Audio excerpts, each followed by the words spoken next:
श्री कृष्ण कहते हैं, डरना नहीं किसी के भी पैरों की नाप से, डरना नहीं किसी के भी पैरों की नाप से।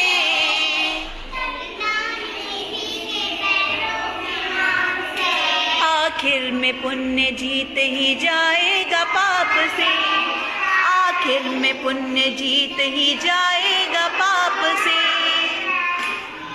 श्री कृष्ण अर्जुन जी से कहते बस यही बात, पहली लड़ाई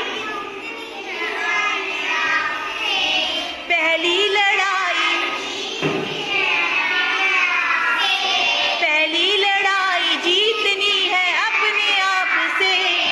आखिर में पुण्य जीत ही जाएगा पाप से, आखिर में पुण्य जीत ही जाएगा पाप से।